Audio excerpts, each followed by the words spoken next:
À 8 mois, les parents sont souvent inquiets car l'enfant a cette fameuse crise de la séparation. En fait, pour lui, s'il ne voit plus ses parents, c'est qu'ils ont disparu pour toujours. Donc, ce qu'il faut, c'est travailler un peu la permanence de l'objet pour qu'il s'aperçoive que c'est pas parce qu'il ne voit plus quelque chose que ça ne revient plus. Donc, ce que je conseille souvent aux parents, c'est de faire des petits jeux.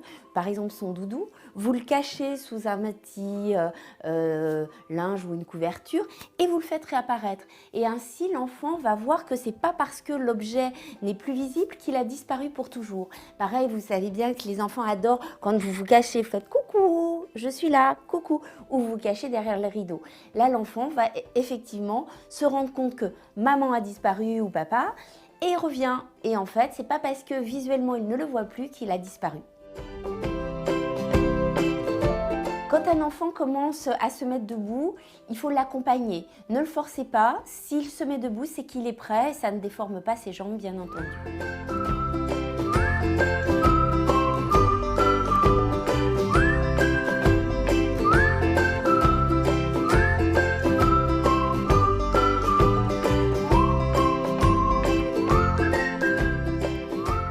Alors 8 mois, faut-il commencer les morceaux? Ça dépend des enfants. Il y a des enfants qui sont prêts, qui ont déjà des dents, qui peuvent mastiquer. D'autres qui ne sont pas encore prêts, auxquels les morceaux vont gêner la mastication et vont gêner l'alimentation. Donc chacun son rythme, il n'y a pas d'urgence. Par contre, même si le repas n'est pas en morceaux, vous pouvez commencer à lui proposer des lamelles de fruits coupées bien fines ou alors des petits croûtons de pain pour qu'il apprenne un petit peu à mastiquer avec ses premières petites dents.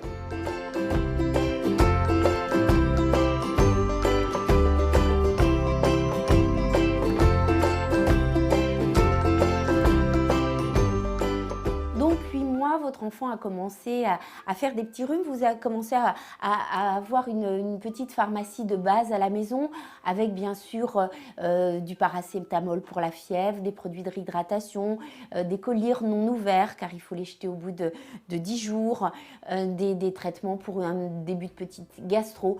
Au fil du temps, avec votre pédiatre, parlez-en et constituez cette petite pharmacie qui vous dépannera bien les week-ends ou lorsque vous partez en vacances.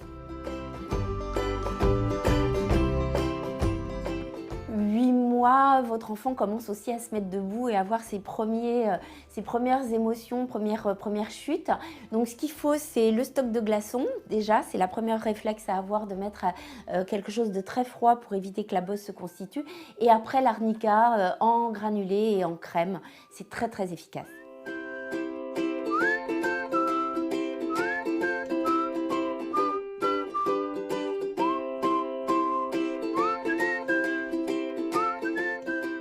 Je mets en garde les parents aussi de trop d'hygiène parce que c'est important aussi pour l'enfant, pour ses anticorps, de ne pas le mettre dans une atmosphère complètement stérile.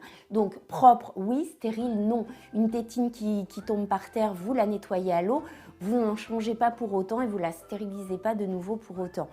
Parce que si vous stérilisez trop, l'enfant ne va pas développer ses anticorps et contrairement à ce que vous pensez, il va être plus malade. Donc voilà, propre, mais pas stérile.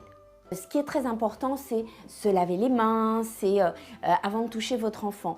Mais inutile que tout soit complètement stérile.